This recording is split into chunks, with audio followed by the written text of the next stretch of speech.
The doctrine of reincarnation and karma developed among a people who are known to have been profound students of astrology.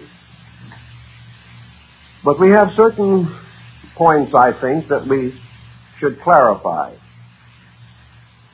In the ages when these doctrines were in the formation, there was no essential science dedicated to the study of the universe except astrology. Astronomy as we know it today did not exist. And one more recent astronomer, somewhat embarrassed over the background of his science, has stated that astronomy was the sane child of a mad parent. This is one simple way of pointing out that from mistakes, great truths arise. The study of astronomy in antiquity could never have held the interest of the people had it been concerned primarily with the chemical analyses of distant stars or an effort to measure the direction of the continuum. These abstractions broke a pattern to which antiquity was consistently addicted. Whenever the ancient discovered anything, his first question was, what does it mean to me? What does it mean in my personal life? What does the enlargement of our understanding of the universe mean to us now? How can we use it to live better, to think better, and to be better? Thus, in old times, the universe was explored only that man could come to understand more clearly the laws governing his own conduct. It was assumed that man was part of the universe. Whatever rules and regulations existed in space applied to man, and he must live according to them and be obedient, for these laws represented the will of God in action, the continual motion of universal principles. This also led to a second consideration, namely that all laws and all principles in operation are not only mechanical principles or mechanical processes, they are also intelligent processes, conscious processes, laws and principles that can be and should be interpreted in terms of their moral and psychic value, and not merely as the elements of a universal machinery. Even today, the most simple machine that we invent, or the most complicated one, if we considered it philosophically, it would give us a code of morality, because these things are lawful or they will not operate.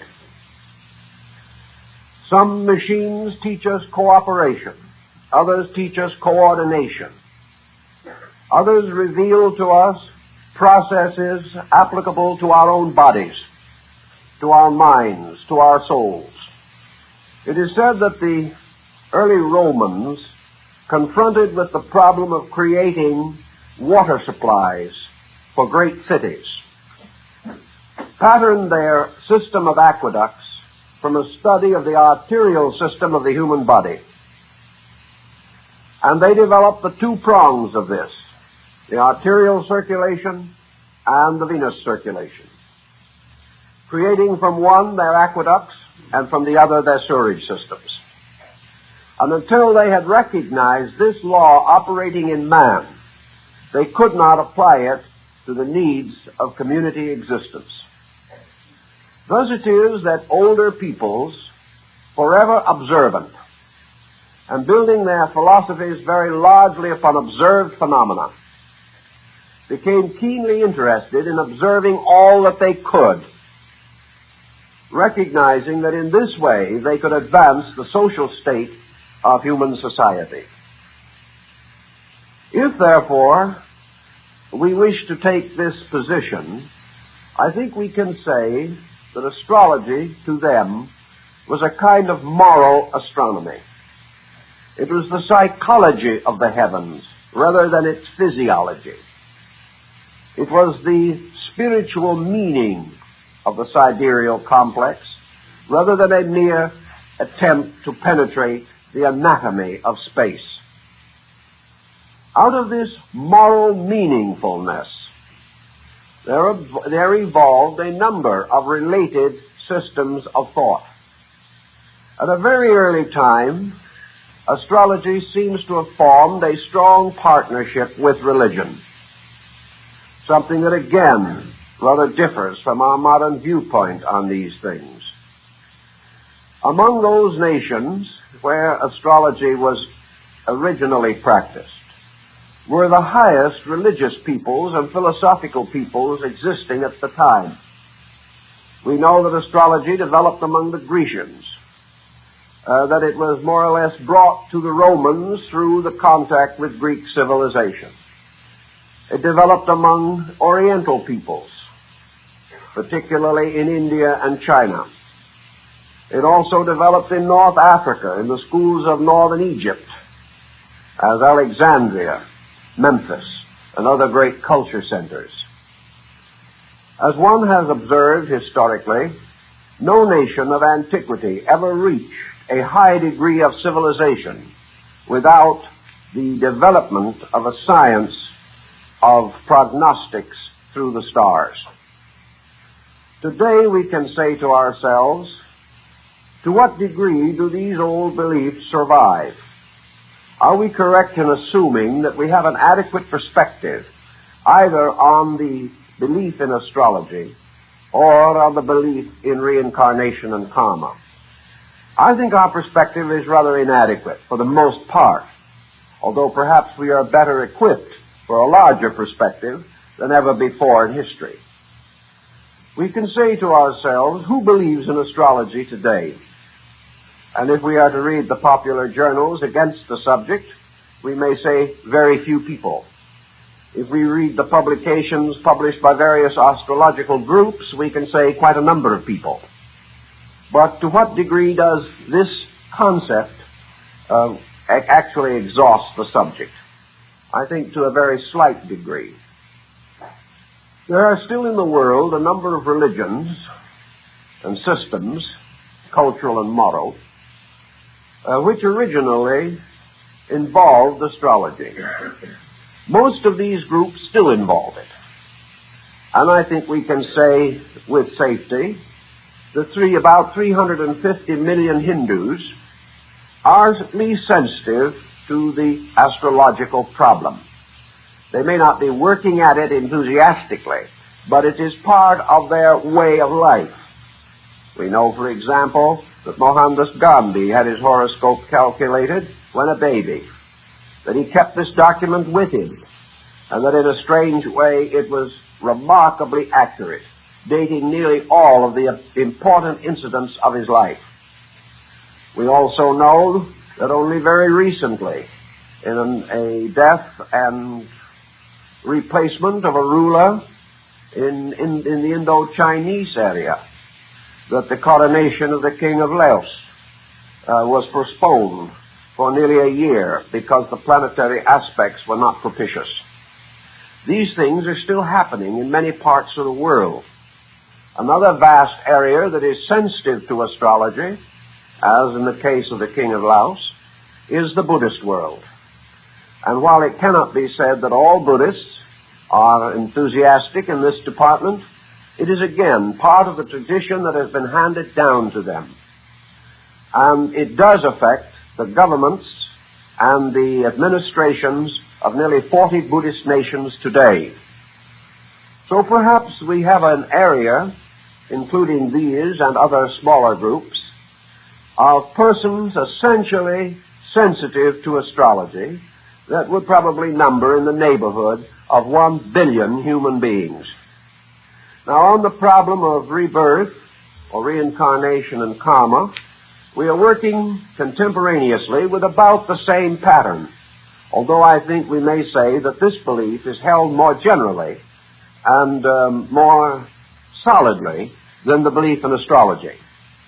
So I think it is safe to say today that in the neighborhood of 1 billion to 1.25 billion human beings now living accept the doctrine of rebirth and karma as a natural religious philosophy. This is, of course, largely true outside of the areas of our immediate experience, as most people are not keenly aware of the functions of foreign powers. I think we may also point out that down through history, both these doctrines, astrology and reincarnation, have been held together among some of the most brilliant peoples in the world's recording. Apparently, reincarnation was brought to the attention of the Greek scholars as the result of their travels in the Far East. Among the pioneers in this, of course, was Pythagoras of Samos, who in about the 6th century B.C. seems to have brought this doctrine, the doctrine of reincarnation, strongly to the attention of the Greeks. Its greatest exponent in Greece, of course, was Plato. And the entire descent of the Platonic and Neoplatonic schools was in harmony or in line with this general belief. Reincarnation and karma reached Rome as a result of Greek teachers setting up their academies in the capital of the Roman Empire. It also penetrated into Byzantium, into the great Eastern Empire of Rome. Thus we have a doctrine of great historical interest, and one which perhaps could help us in solving some of our more pressing immediate difficulties. We, I think, are entitled to regard this matter in a rather more sympathetic way than it has generally been handled. Not long ago, I knew a gentleman who was doing his doctoral thesis in religion in one of our largest universities. He asked his committee to permit him to do his thesis on reincarnation. I think the committee was a little flabbergasted at the prospect, but having had a quiet session among themselves, the committee men reported favorably on the project. As educators, as leaders in a great university, they said the subject was entirely proper, inasmuch as any subject is proper, which has held the esteem of the learned and the thoughtful for thousands of years, and has had as large an influence on society as this one. The main problem was that such a thesis must be handled in a manner fitting to a doctorate degree. It must be carefully thought out, it must be adequately documented, and must indicate the research and thoughtfulness of the person preparing the thesis.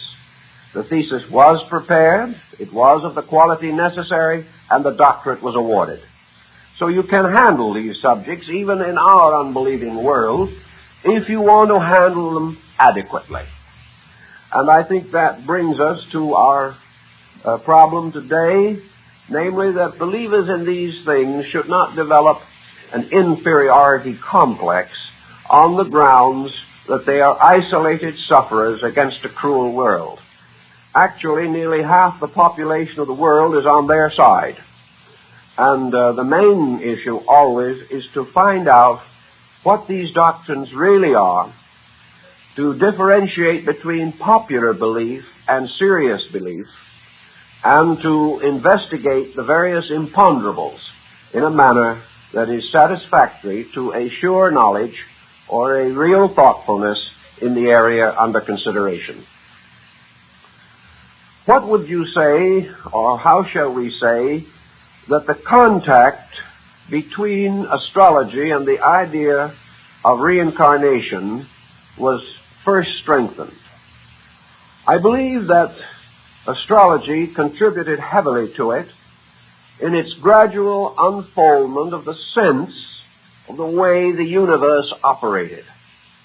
We may have certain restrictions of view as to the validity of all astrological findings, but we do know that the priests of Chaldea and Babylon and the ancient sages of India studied the stars, studied thoughtfully and reasonably the laws and rules governing universal process.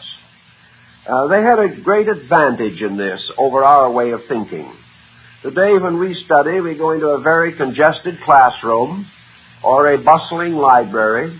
We sit down and try to find adequate texts, and we become part of a very tight system of acceptances and rejections.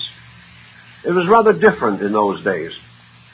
These scholars simply went out by themselves into the wilderness, sat down quietly on the side of a hill or climbed to the top of some ruined tower, and just absorbed the universe into their own consciousness. They watched, they considered. They were not interrupted. No one really told them what to think or what to discover. They simply became receptive to the larger world, trying to understand with the faculties that had been given to them. Out of this quiet, meditative acceptance of the universe came most of the foundations of knowledge as we understand knowledge today. We have yet tried to find who taught the first great teachers, and we are convinced that to a measure they were taught by space itself. They simply remained accepting beings, without dogma, without opinion, without prejudice, without intolerance. And by the very nature of their own souls, they were able to receive knowledge. They made mistakes, certainly, but they were grand mistakes, mistakes in terms, perhaps, of seeing more than there was to see. But certainly they were kindly mistakes, ever searching for better things, for greater truths, for greater beauty in the universe around them. One of the early observations of these ancient scientists, for they were scientists in their own time, one of their observations was the continuance of universal phenomena. Several of the Greeks wrote about this from their early recognitions. They suddenly found that they were in a universe in which nothing really began and nothing really ended. Instead of the concept that we have, they felt a universe of organized motion, forever flowing in great cycles. These cycles were not circles. Creatures did not come back to a starting point. They cycled up and up in a strange, mystic spiral, moving apparently in circles, but actually always returning to a higher level than that from which they started. The universe was a continuing interrelationship of cycles. Ezekiel called it wheels within wheels. And the early gazers into the mystery of space found in space only one thing, and that was life. They found life everywhere. They observed that this life was constantly changing its appearances, but its substance never changed. They recognized it as combining with patterns of itself to make innumerable diversity, yet the unity of this life itself never changed. And living under a heaven that moved in incredible arcs of time, yet with the recurrence of the annual seasons, the recognition that in the springtime life came out of the earth, that life unfolded and developed and bore its fruit and its seed. And then it seems as though life died, but life did not die. And after the long, cold months of winter, life came forth again in all its grandeur at the following equinox.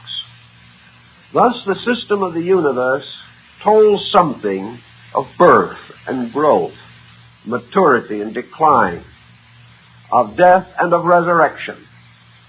For in this mystery, our ancient forebears saw forever resurrection, the restoration of life, and all their theologies and all their doctrines. And this extended down to the most primitive of peoples. Recognized this mystery of life coming forth, of life restored and resurrected from the mystery of death.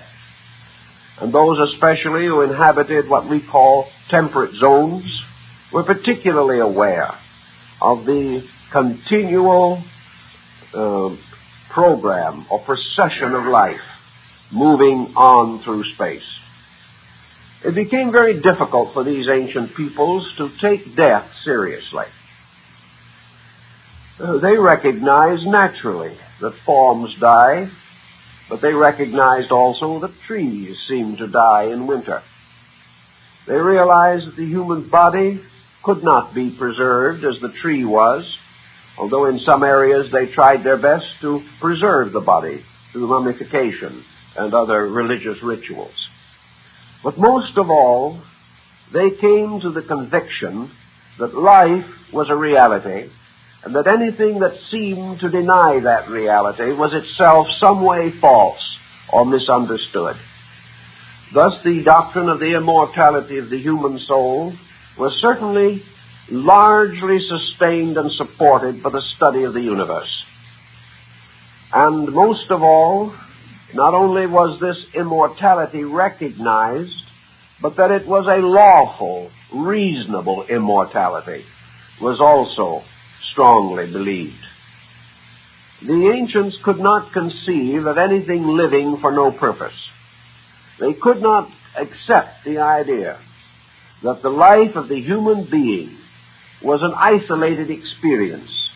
They could not assume that everything in nature was unfolding according to law, and man was a strange little separate creature that accomplished very little and hastened himself and his neighbors to an early grave. They did not admit that this could be true. They recognized, therefore, that in some way the life of man was important, that it was part of nature, that in man moved the same forces that moved the stars, that in man the same laws were unfolding that maintained the universe, and therefore that man had to be just as important as any other unit in the great universal system. This unit had to also have its own immortality, because nothing really died. And out of all of these considerations came the final conclusion that man as a being had a destiny with the destiny of all things, that he did not have a separate little destiny. Man was not created by a peculiar separate procedure. He was not simply given domain over nature. He was nature. Nature existed in him, but he was given certain faculties and powers not generally observable in other creatures. And by these very faculties and powers, he was given a certain leadership, and was given the privilege, the opportunity, or the responsibility to cooperate in the natural processes of things. Man was the only creature that the ancient knew capable of cooperating consciously and intelligently with the purpose of universal destiny.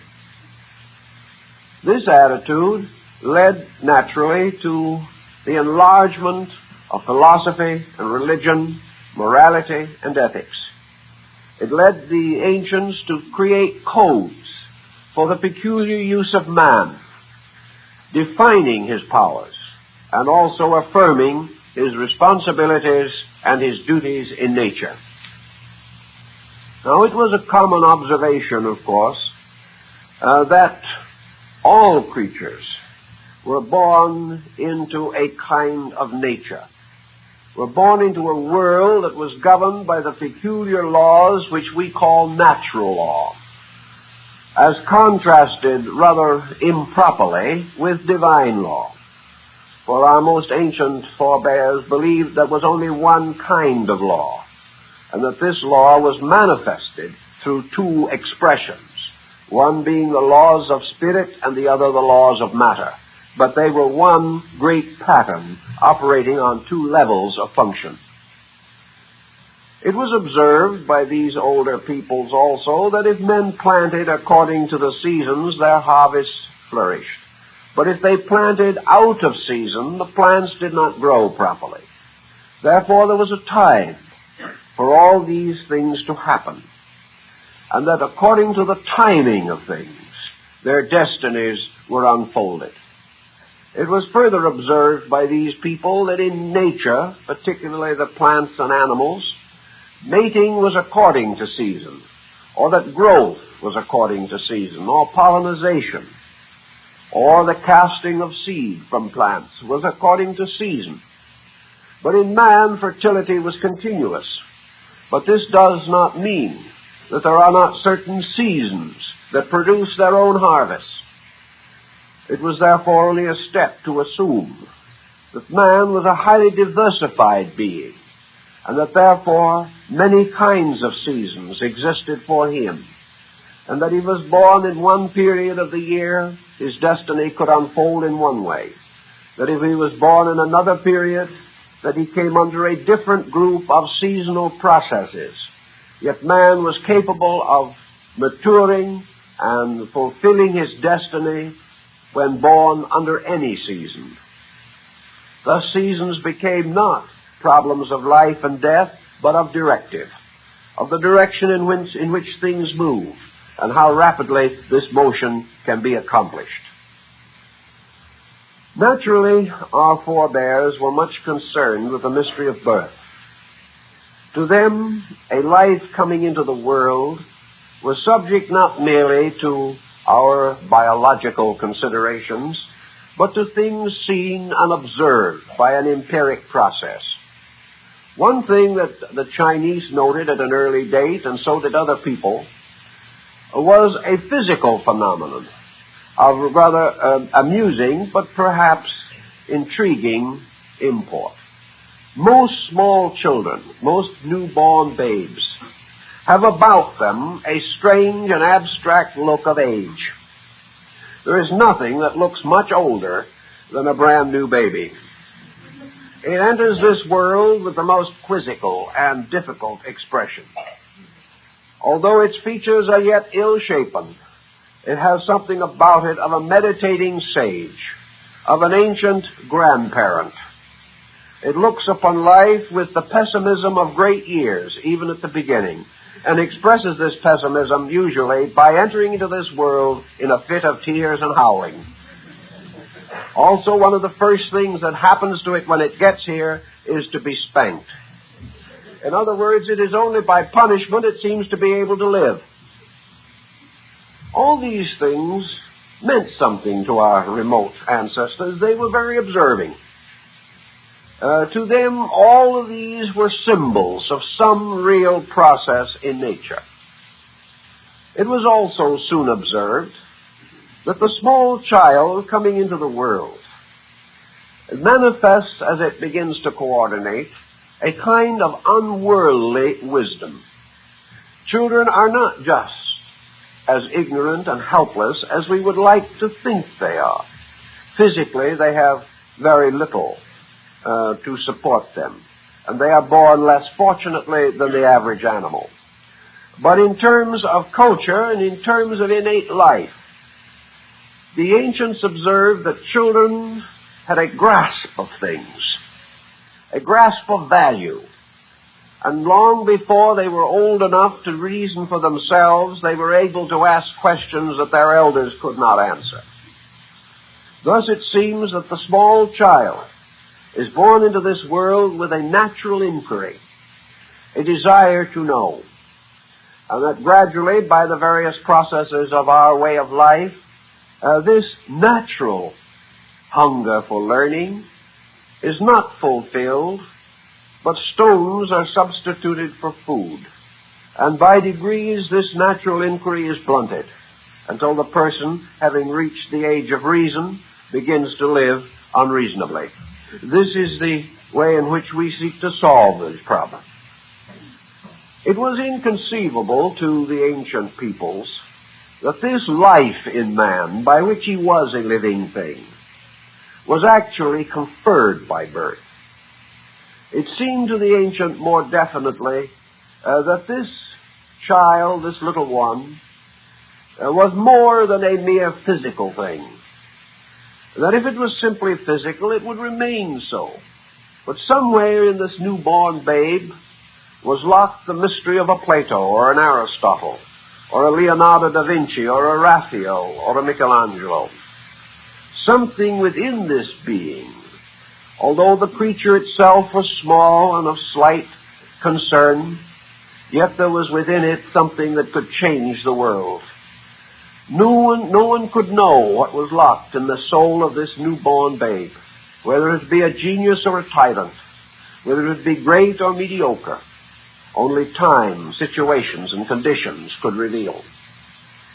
So the older peoples held this constant state of observing inquiry, of trying to understand the kind of creature that was coming to be part of their lives and homes.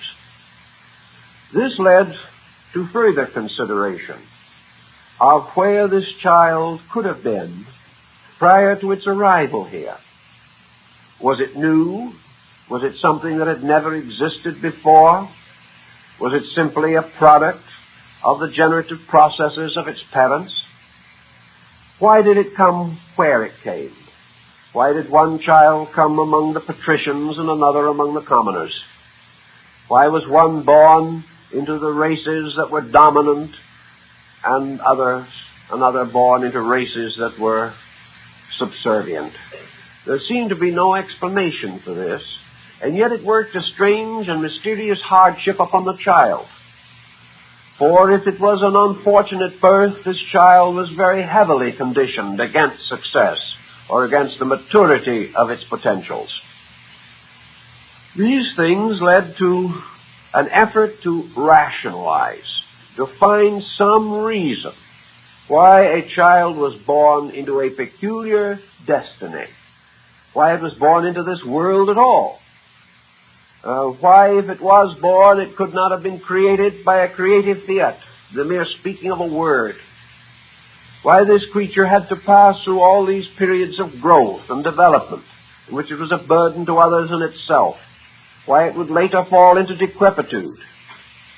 These problems caused the individual to attempt to restore in his own thinking the divine plan operating in nature. Our older philosophers and scholars realized that this plan itself had to be right, that whatever system of reasoning they used had to sustain the facts, and also had to give to these facts overtones that were great enough to make life significant. Materialism would have been utterly inconceivable to these people, because it was sterile, because it solved nothing, because it gave nothing to strengthen or unfold or develop the character or the integrity of the individual. To meet this problem, then, there were only 2 or 3 possible answers. Either the child had to be a newborn babe, coming into this world out of nothing by some strange and mysterious act of providence, or it could possibly be regarded as merely the projection of its ancestors, the continuing of a life thread from generation to generation, this thread conditioned always by that which had gone before. By this means, or by this concept, the sins of the fathers descended unto the children, unto the 3rd and 4th generation. This was perhaps a neat bit of figuring, but it was a little hard on the children, because it suddenly caused the individual's personal character to be victim to his forebears, and he was predestined and foreordained by a destiny over which he had no control, to be slightly dishonest because one of his ancestors had been a celebrated buccaneer. This did not answer too much or give too much reality to the problems of living. The only other answer seemed to be that the individual was here because of something that he himself had done. Now, this was a rather complicated situation, and it also annoyed the Pharisees quite a bit during the period of the life of Jesus. And therefore Jesus is questioned as to whether or not it was this man's sins or his father's sins that caused him to be born blind. Now, had there not been some question in the popular mind of the day, how would it have been framed that a man's own sins could have caused him to be born blind? The Pharisees, of course, generally held reincarnation. Therefore, their question evidently was pointed in this direction. Namely, that there was a possible explanation that the individual was fulfilling himself, that he was not a blind product of blind destiny, but an unfolding creature by whose very nature this unfoldment had to extend over a longer period of time than the opportunities of any one life could provide. Now, this is interesting because the Greeks and the Chaldeans were working on it. For example, we have something we study today called history. Now, history is the unfoldment of the activities of human beings over long periods of time.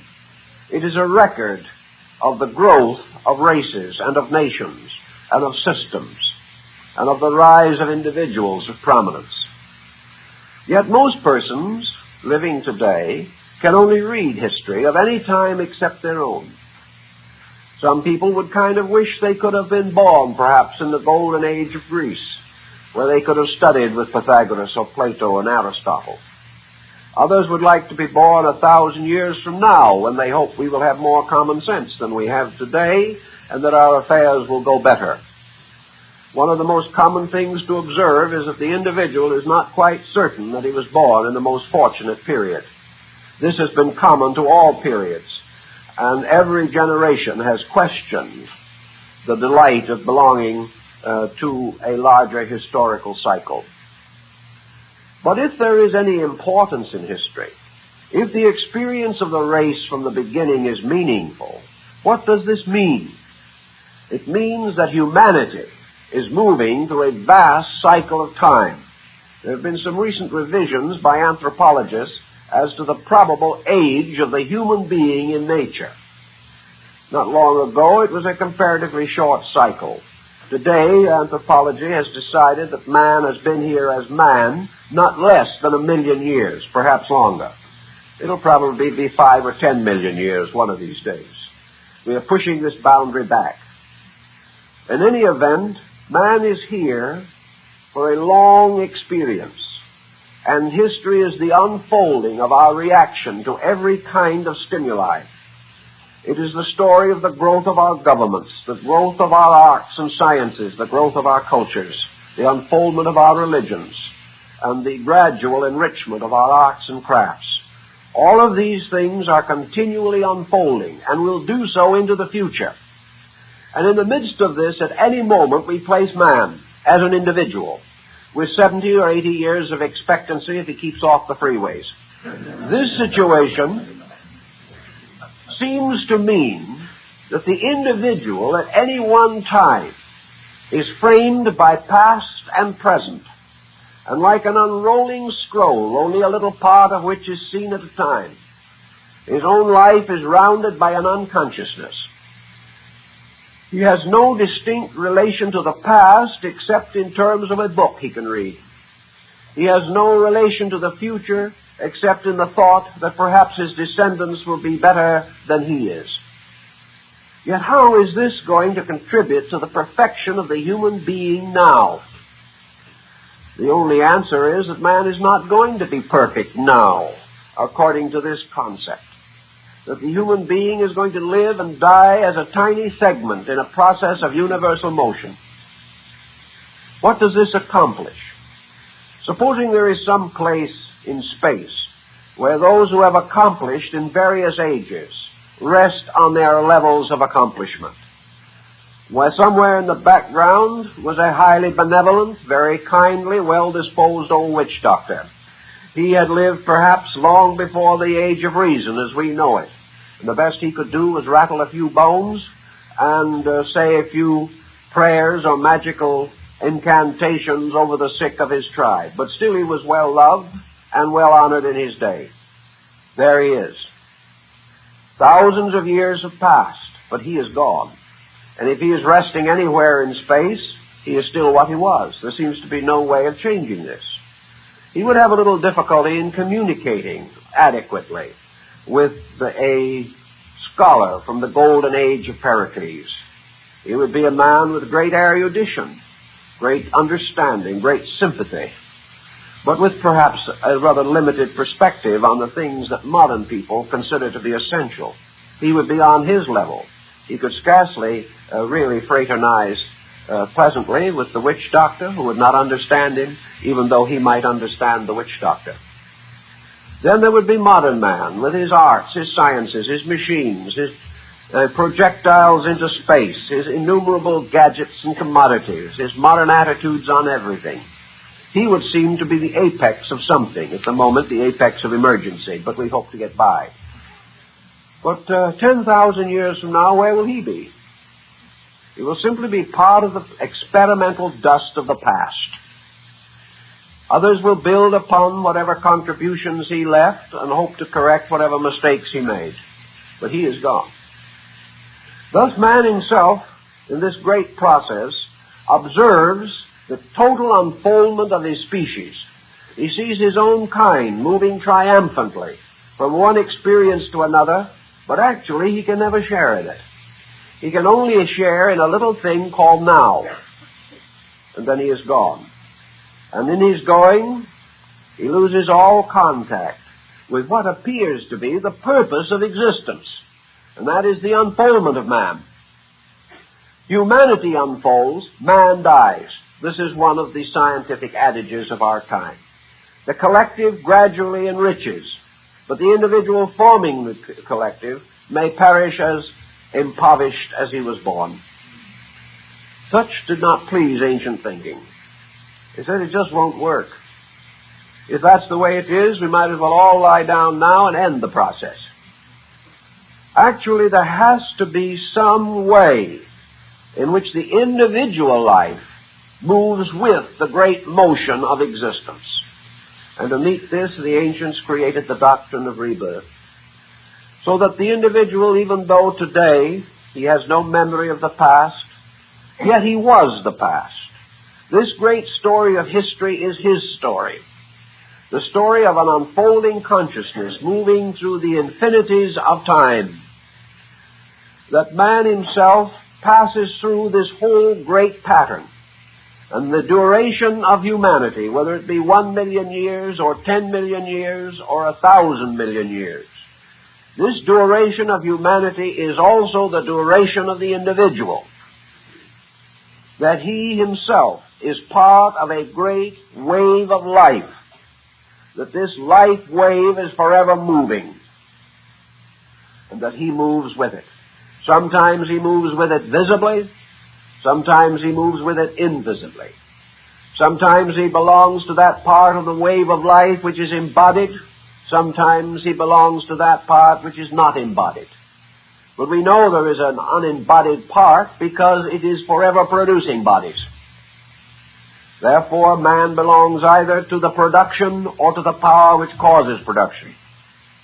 He is either among those things now manifested, or he sleeps waiting manifestation in that power which manifests all things. This seemed to make a good common sense pattern to individuals who had the peculiar sense of honesty. Honesty has something to do with the rights of things, the rights of life, the privileges, opportunities, and duties of life. It does not seem entirely proper to these older peoples that man should ever experience what he does not deserve. They had no concept in those days of man being forgiven everything and allowed to do as he pleases. The ancient realized that man could make mistakes, that he would make mistakes. But they also came to the conclusion that mistakes are not as big as life. That life and history record infinite varieties of mistakes.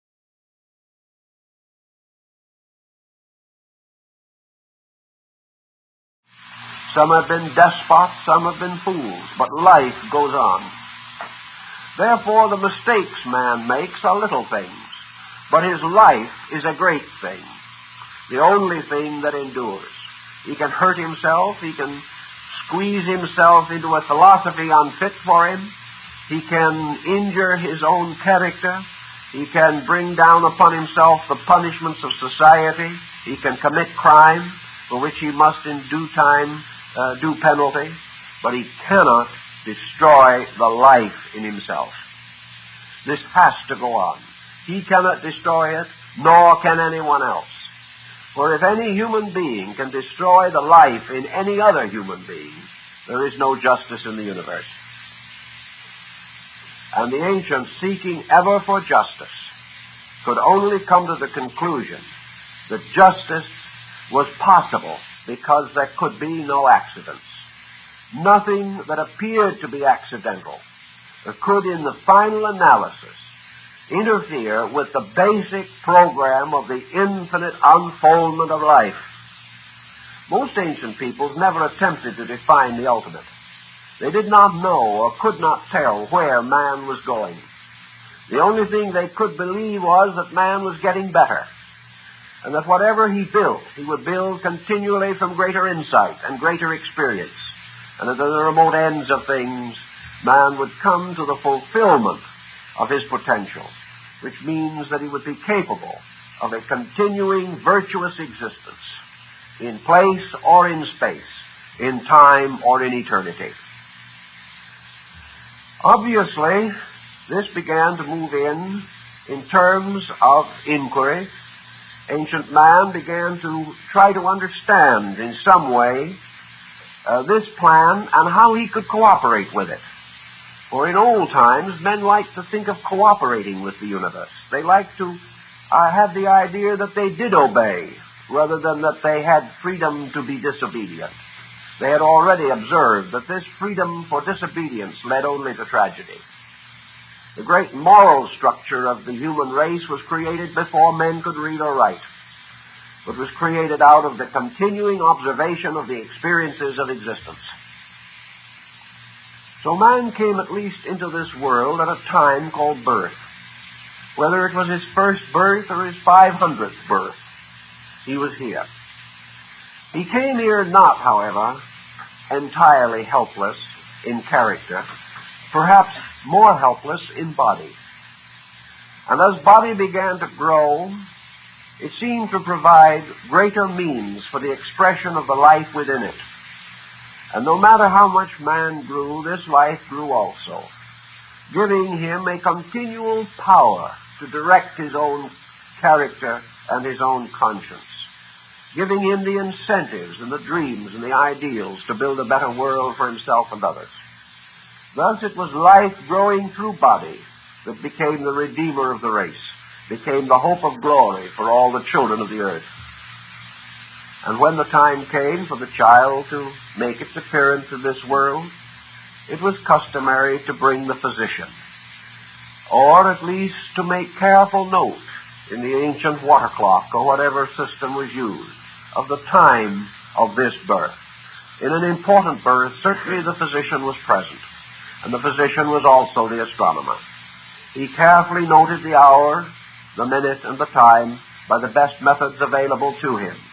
He observed the positions of the heavens, and it was his usual process to immediately retire, either the same night or the following night if the child was born in the daytime, make the necessary calculations, and observe the positions of the heavens directly from the sky itself. From this process, with simple instruments, he prepared the nativity of the newborn child. This nativity was then solemnly presented to the family as a guide in the development of the character of that child. And it would be quite wrong to assume that all these nativities were encouraging. They were not. The faithful physician astronomer told what he believed to be true. If he saw fatality, he told it. If he saw danger, he unfolded it. He did not simply prepare flattering documents. And many of the older nativities which I have examined are far from optimistic. They were not simply flattering productions. They were the serious efforts of the interpreter to try to find what was actually there, according to the science he worked with and according to the rules that had come down to him from time immemorial. It was, however, assumed in many areas that this nativity was not simply the story of the beginning of something. It was a story of the coming of an eternal life into a temporal state for a while. Thus, the nativity, as it was set forth, seemed to carry with it something that has always been difficult for us to accept or to understand, namely a prophetic quality. A quality which implied that the individual's life was at least under a certain general direction. That when he was of a certain age, it was most likely he would do certain things. That he would be subject to certain dangers. Also that he had certain potentials or powers specially developed, which might lead him to a certain profession or craft or trade. These things were discovered from the geniture of the child at birth. And thousands of cases are on record in which these predictions have been startlingly and amazingly accurate. This, of course, led our ancestors to the brink of another dilemma, namely the danger of a fatalistic attitude toward life. If these things could be predicted, then man was not a free agent. He was in some way in bondage, and it was necessary then to explain how a person could build his own career and yet be subject to fatality beyond his control. It was in this process of consideration and thought that the doctrine of reincarnation and karma moved in upon the astrological field and gave it a certain new directive. Philosophy has developed many schools of thought, one of which was developed very strongly in the thinking of Aquinas, the great Catholic philosopher. And that was that man had a certain limited determinism. That the human being, while within a great pattern of laws, has a power of choice. That he has a certain ability to choose between various potential possibilities.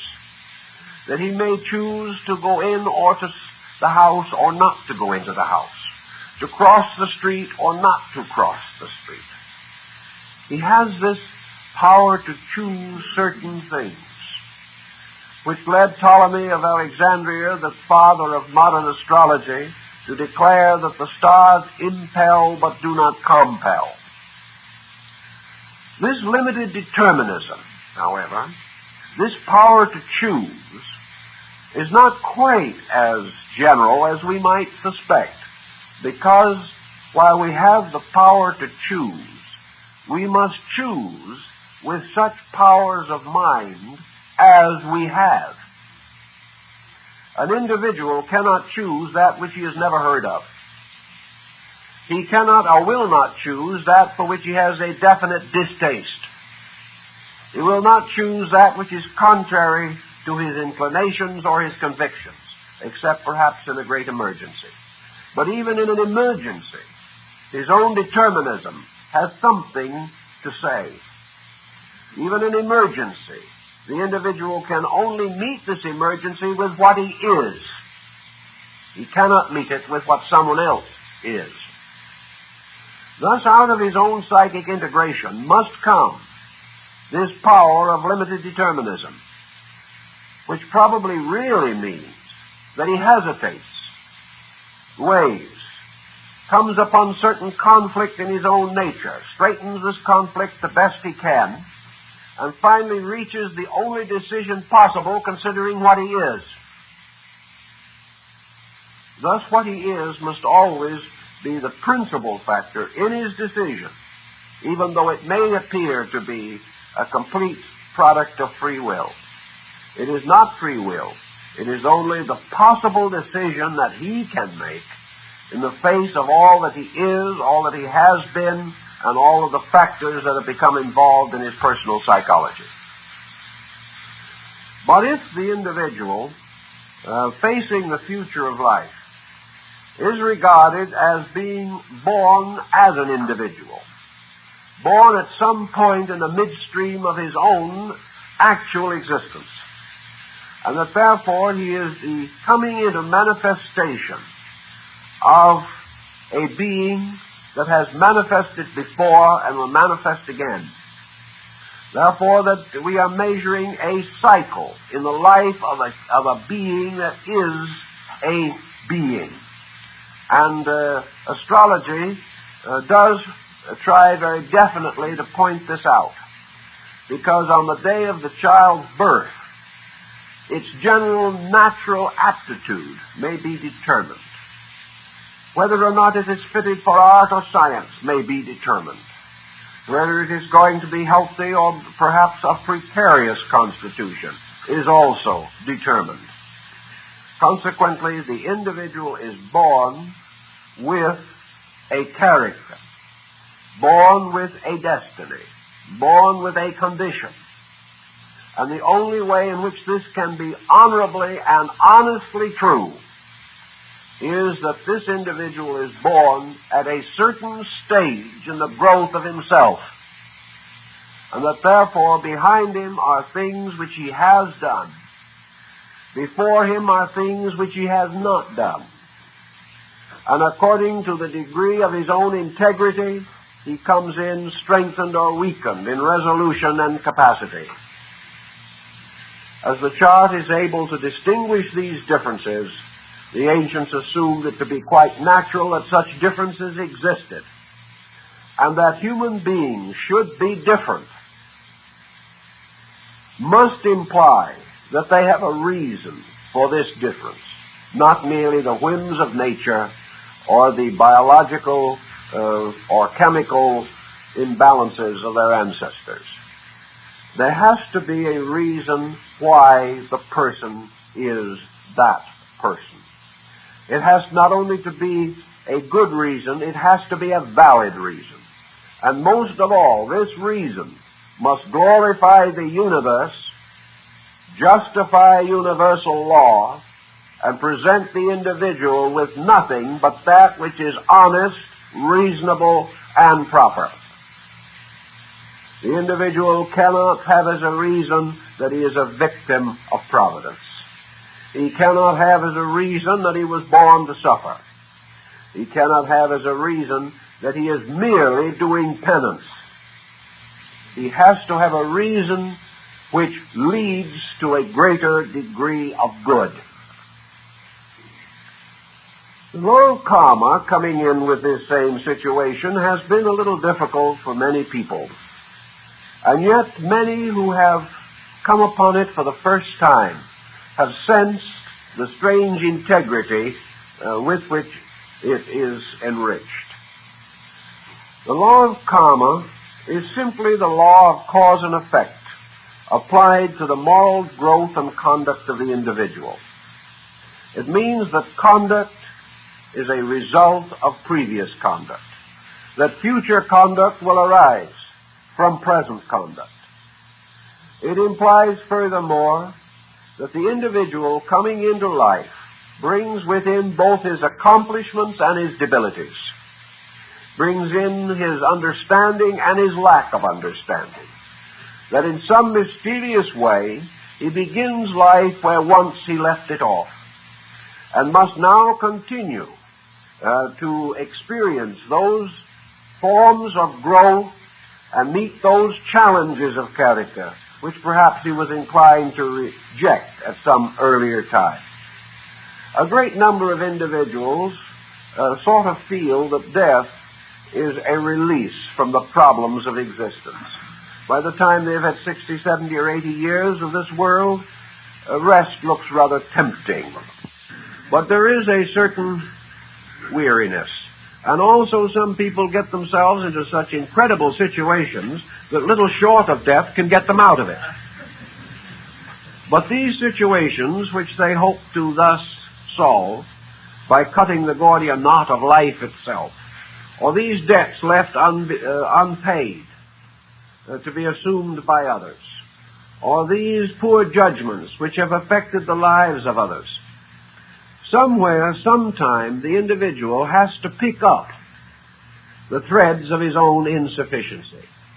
He has to realize that as he sows, so shall he reap. And as most cases, we do not observe the reaping, at least not its complete expression, in any one lifetime. This morality implies a continuance of life. And this continuance could have no moral meaning if it was a continuance in some other region where the affairs of this life are not valid. If an individual makes a mistake in one situation, it is hardly important or valuable for him to be placed in a completely different situation, in which all that he has previously known or learned becomes meaningless. Everything in nature is meaningful. If we are here, as we are here, to meet the challenge of this life, the ancients believed we will remain here or return here until we have met this challenge, that the only final departure from this form of life lies in the conquering of this form of life, that the individual can outgrow life, but he can never walk out of it. He can never escape from it. He must fulfill it. And as he cannot possibly do so in any one embodiment, nature, if it has a purpose in placing him here, and has a determination to fulfill that purpose, and this is strongly suggested by history, then it must be necessary for man to be here until the job is done. Many people feel that the doctrine of karma is a sort of negative fatalism, that it means that we must always go on making mistakes. But here the ancients came back to their cyclic laws and pointed out that the individual, though he may return here, will never be born twice the same. He must, in every instance, be enriched in some way by previous existence. Therefore, his life is cyclic. Even though he has resisted growth through the entire years of an embodiment, he has ultimately been forced to face his own mistake. He can grow by positive acceptance of progress, or he can grow by the gradual negative realization of the tragedy that he brings upon himself. But grow he must. Nature has so ordained, and the stars in their courses have fulfilled this purpose to the ancient thinkers. Having come to this parallelism, by which astrology becomes the instrument of determining the immediate destinies of individuals, pointing out the strength and weakness of character, where they have natural tendencies which could cause difficulty, where certain phases of their nature have been highly developed and others neglected. So that in a way, if this subject could be completely handled, it would be the story of man's present state, based upon the fact that this state itself becomes the power moving into embodiment. The individual is moved into embodiment by what Plato calls the principle of necessity. Therefore, he is born in a time and at a place when that which is necessary is possible. He is moved into embodiment by the very need of his own consciousness. And this need, moved by nature and by the exact machinery of the universe, causes him to be born in that time and in that place in which these needs can most immediately be met. And every part of his composition, biological and psychological, is keyed to his need. And therefore he is born when he is born and where he is born because of what he is. This seems to produce a very great need for an exactitude in the universe. And we have come to hope so desperately that there are accidents, and that one of these accidents would enable us to enjoy something we haven't earned, that we hate to face the simple facts of a completely ordered universe.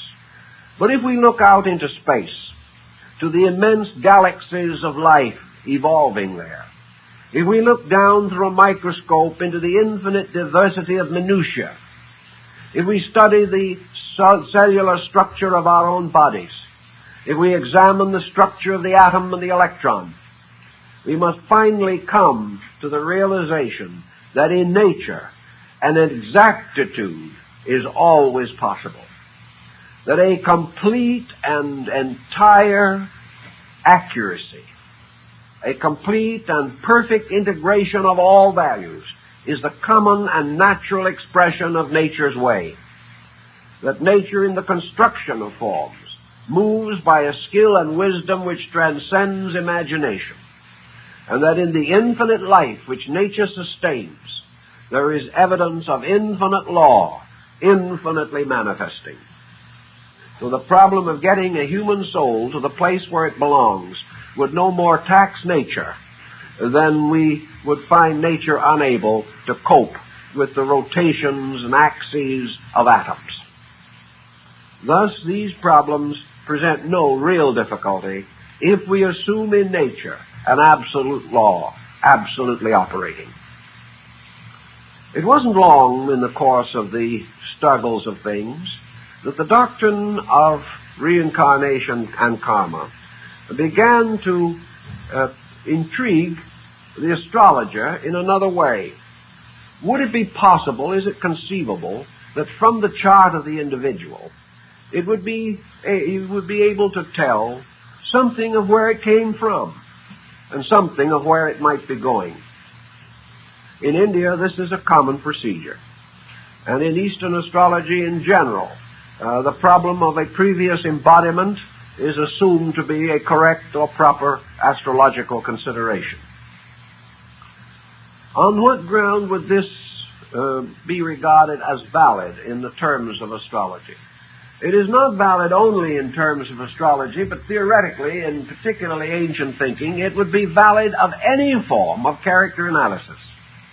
It would be valid in every psychological test that we use today. Because actually these tests tell what we are. What we are tells very largely where we came from and how long it took us to get to where we are now. It is obvious also that from these tests it is possible to distinguish what might be termed more rapid or less rapid advancement among people. We know that today there is an equality of potential, but not an equality of power. We know that individuals are spiritually derived of the same substance and essence, and that they have the same hope of glory, all of them. Yet it is something that would cause us to remember that in school, children passing through various grades and moving up through schooling do not all arrive at identically the same points. They do not all achieve the same grades, although they have had the same instructors. Generally speaking, we note that the child who wants to learn has the best grades. There may be exceptions in cases where there are physical or psychological handicaps, but in total, in general, the eager student, willing to give time and thought to instruction, becomes the better student. Whereas the one who begrudges his education uses every possible effort to evade the assignments that are given to him, would rather play than work. This individual consistently does not have as good grades. Now, it's the same way in life. We look around us. We see a few people who are industrious, thoughtful, well-intentioned, trying their best to live good lives. We find others to whom this life is simply a period of romping. They only want to have fun from the cradle to the grave, and because of this desperate effort, are usually miserable most of the time.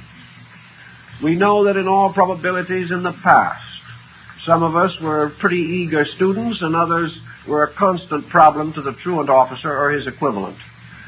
We also know that some individuals had a natural aptitude for certain studies, others did not.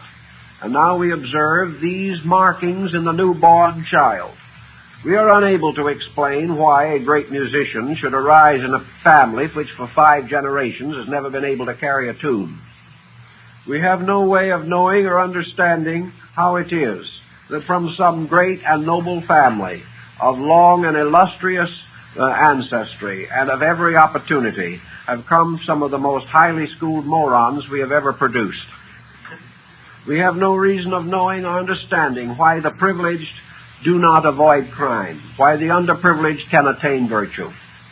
These things we just do not find answers for, except a rather blasé expression of, well, that's the way it is. When we get a little deeper into it, however, we have every reason to feel that if the person is responsible for his own action, if we are what we have made ourselves to be, whether it be good or bad, we are all self-made, and we all have some more work to do. Whatever this situation is, the only honest and equitable answer is that whatever we have done, we must face. Whatever mistakes we have made, we must correct. And if we wish to graduate, we must do the work that is assigned to us. And it may take longer for some to get around to it. Others, perhaps, have achieved more rapidly. For some of the noblest souls in humanity that we have ever known have passed out of this world more than 2,000 years ago. Yet at the same time, in the terms of that which is to be known, they were the first to admit their own limitations. So we have a world which, if we are moving according to law, can be a pretty good world.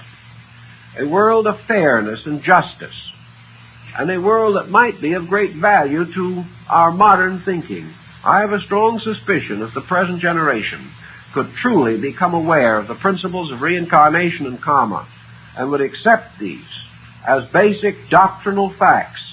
It would have a very important effect upon current history, and might do a great deal to prevent individuals from breaking laws or practicing tyrannies which sometime they must pay for.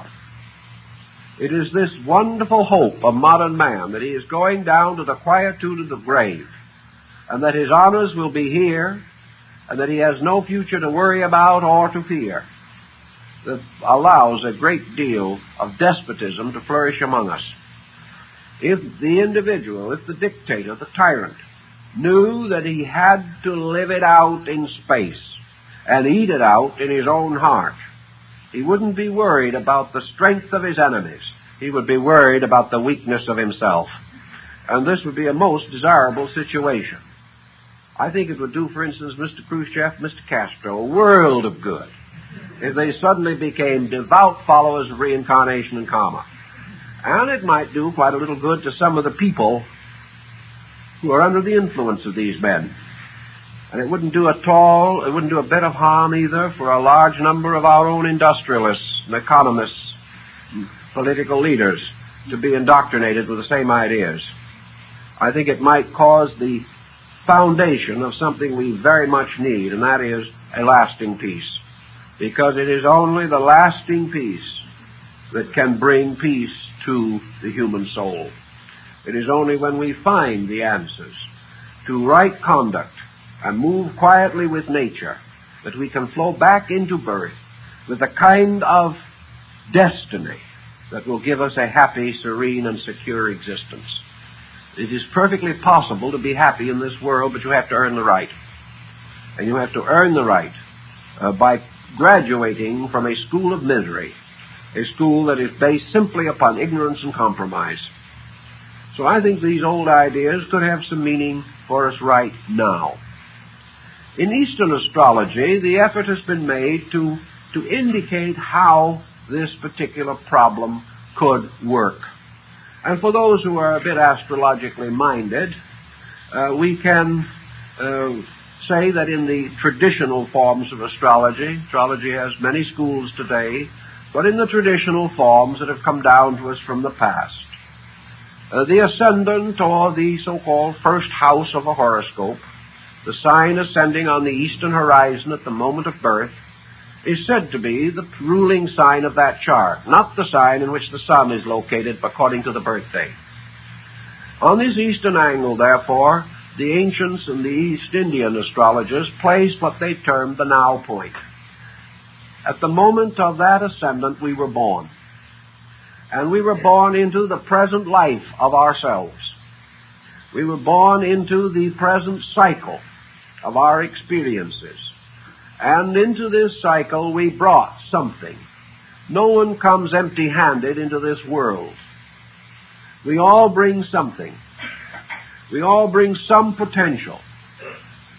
I have been discussing a little of this problem with some rather outstanding people in the field of child psychology, and they are beginning to accept more and more generally that it is impossible to assume that the child is born with a consciousness like a nice, clean sheet of blank paper. There's someone been scribbling on it before it got here. The child is a neurotic or not a neurotic the day it is born. Now, under certain conditions, a wise family or fortunate relationships may cause this neurotic child to slowly straighten out part of its own disaster. May never become overwhelmingly neurotic, perhaps because the overwhelming phase of its neurosis was not commanded by its destiny. But if completely neglected, that child can become very neurotic, which may also well mean that that child had this powerful neurotic tendency, and society provided it with an opportunity to be itself, which is the greatest challenge that can face anything. But regardless, this child is born with a nature and a temperament. All that a parent can do is to strengthen this temperament, to observe it, to give it all natural possible assistance in those early years when the child is unable to function on its own. The parent, however, cannot create a temperament, nor can it completely frustrate a temperament. The temperament is there, but it can be inclined. And as this is inclined in one way or another, the possibilities of the child bringing positive values to bear upon its problems may be increased. But always the parent must work with the available reservoir of potential that that child brings. It is the leadership by the parent, the understanding of how to use this potential, that is important. And many modern people have found astrology very helpful in this particular form of guidance. Though if the first house of the chart does represent the child coming into life, then according to some systems of ancient astrology, the 12th house, which precedes the first, and is the sign preceding the one which is ascending, could well represent the previous life of the person. In Western astrology, as taught by such early masters as Lilly and Gadbury, the 12th house was a house of secret things, of sickness, of imprisonment, of exile, and of the so-called negative destinies of things, if they applied to the individual. It's a sort of house in which the larger misfortunes of the life are outlined according to Western astrology. To the Eastern, this represents that which was the previous type of embodiment. Therefore, by turning the wheel of a chart so that the 12th house is moved to the ascendant, it was the belief of many peoples that a general indication of the previous life of the individual could be found. That it would then be the kind of a horoscope that that individual might have had the last time he was born.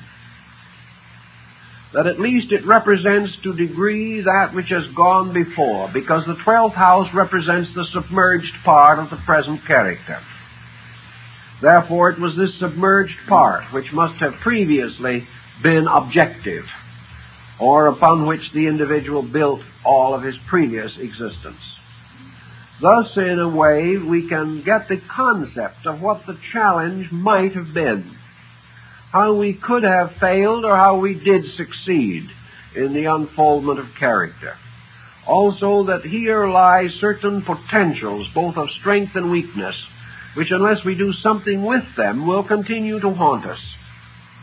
Also in this house, the 12th, we find the indications of the karmic debt which the person carries with him, the unfinished business which is nearest to the surface. Always this karmic debt has to be in terms of the actual development of the person. It can only be such part of this debt as is applicable to his present state of consciousness. But these things are believed to have an association with this aspect of the 12th house, so that if there's unfinished business or there is a pressure, there is a need to do things, that this need is some way delineated or clarified by the 12th house, by moving it and making it a kind of ascendant and then reading the new chart thus created, planets and so forth left as they are in the natal chart. By the same degree of thinking, the future would be indicated by the house following the first, which is the second house of the chart. We consider this house now as the chart or house of wealth or success. But to the ancients, this was much more. It was the house of the fulfillment of right destiny. It had to do with what we gain by keeping the law, how rich we become by paying our own debts and not making more. So true wealth in philosophy is not what we have, but what we are.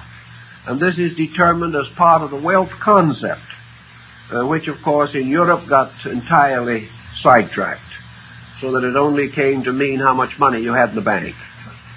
Well, how much have we got in the bank of the universe? It becomes a very moot question as we live along through the years. So in this situation, astrology works with the idea of reincarnation and karma. They operate as a kind of pattern, each interlocking with the other.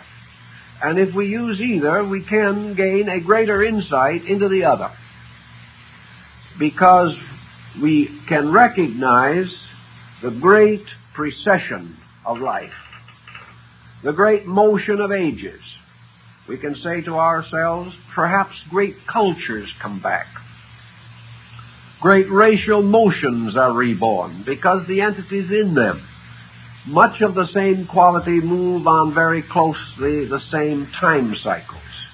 Therefore, it is quite possible that we may find the rebirth of the Roman Empire, the rebirth of the philosophic states of Greece, the rebirth of the golden era of Asiatic philosophy. These cycles come in. Cycles of war and conquest return. We sometimes wonder how it happens that the world was so enriched with music in the 19th century, when there lived together some of the finest musicians the world has ever known, or in the 18th century. For outside of these 200 years, the musical contributions of Western culture have been comparatively negligible. Its great work was done then. I was reading a work on Chinese art not long ago by a distinguished Chinese culturist, a man of great discrimination. He said the arts of China had a cycle that was complete in themselves, that this cycle was born about the 4th century A.D. This cycle died about the 10th century A.D., and from that time on, practically no actual creativity in Chinese art. Not that China essentially vanished or anything of that nature, but from then on it was mostly copying, mostly the reproduction of older work. We may say the same in certain forms of architecture. The great era of architecture extended into the period of 2,000 to 4,000 B.C. Even today, our architecture does not touch these ancient works. Therefore, there seems to be cycles and periods and times. There are periodic outbreaks of great wars, periodic returns of natural disasters. All these things seem to move in cycles, and these cycles have to be tied into a great system of world ethics and world culture. This system, we know, exists. But the very scientific aspect of it offers again further stimulation. And while we know that cause and effect is operating through space from the beginning of time. We have need of a clock to measure the time, to create the great pattern of mathematical sequences. Astronomy is that clock, because it is only the astronomical clock that can measure ages. It is only by some great system of chronology, like the Platonic cycles, that we can begin to estimate these vast periods of time. Through astronomy, therefore, we have the measure of the outworking of the law. We have the pattern set up by which we can measure the relationship of events, estimate their frequencies, and arrive at a certain scientific control of events. All of these things work together, and I believe that either phase of the subject, extended to its natural ends, would give us amazing confidence in the universality of natural law, its justice, and how an understanding of these factors could help us now by giving us fuller inducements to live honorable lives, to accept our responsibilities with dignity, to see shifting responsibilities, and to settle down to the real purpose for which we are here, namely a quiet program of self-improvement and mutual cooperation for the preservation and protection of everything that we regard as valuable and good.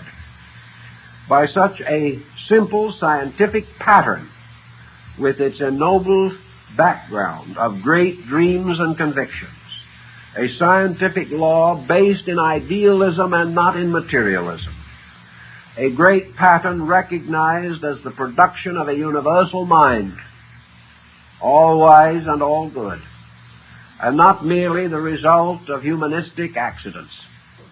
If we can begin to feel these larger rules and laws, I think we will be encouraged to find real answers for real problems, to stand for principles which we know to be right, and to gain inward consolation from the realization that we are here to grow, and that it is a blessed privilege to be able to work together in this schoolroom of life. Well, time is up.